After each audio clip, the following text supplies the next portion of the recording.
বউকে দেখলে আমরা কি বলবো? পারবা ইনশাআল্লাহ? এই যে বলো তো, আমার নবীর গায়ের চামড়ার রং কেমন ছিল? পারবে? সাদা সুন্দর না লাবণ্যময় সুন্দর? বলো সবাইকে। এবার বলো, আমার নবী কি দেখতে লম্বা ছিলেন, গুঠু ছিলেন, না মাঝারি গঠনের ছিলেন? আল্লাহ বলেন সবাই মারহাবা। এবার বলো, আমার নবীর চেহারায় দাড়ি কি ছোট ছিল না চাপ দাড়ি ছিল? আপনারা বললেন ও পারবে, ওর গায়ের শক্তি বলছে সিরাজগঞ্জের যুবকরা, বাচ্চারা, এটা বাঘের বাচ্চা এরা। এবার তুমি একটু বুঝে শুনে উত্তর দাও, নবীর চুলের যে কাটিংটা ছিল, কাটিং এর নাম কি ছিল? আরে বলেন সবাই মারহাবা। এবার বলো তো, নবীর হাতের তালু কেমন ছিল? নবীর হাতের তালুটা এটা কি শক্ত ছিল না মোলায়েম ছিল?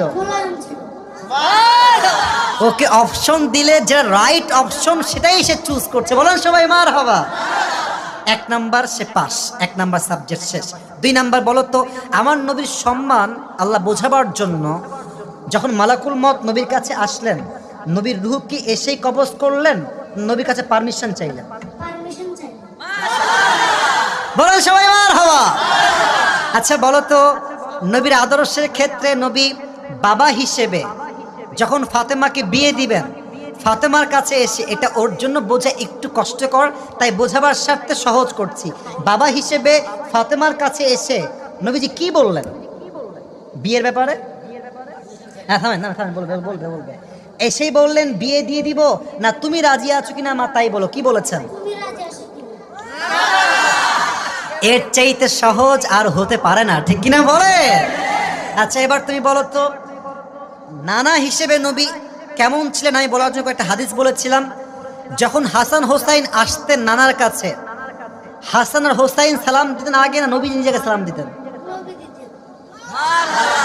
আচ্ছা এবার বলো, নবীর কাঁধে যখন হাসান আর হোসাইন উঠে বসলেন, নবীজি কি ধাক্কা দিয়ে ফেলাই দিলেন না কি করলেন?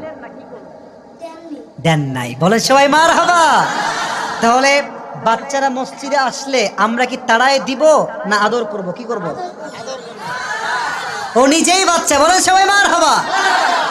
এবার হচ্ছে শেষ কথা, শেষ ভালো যা, লজ্জা নাই। বলো তো, বউকে দেখলে আমরা কি বলবো?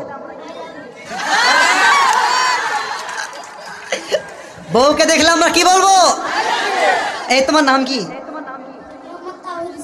তাওহীদ ইসলাম। ইসলামের একত্ববাদ যে প্রমাণ করে সে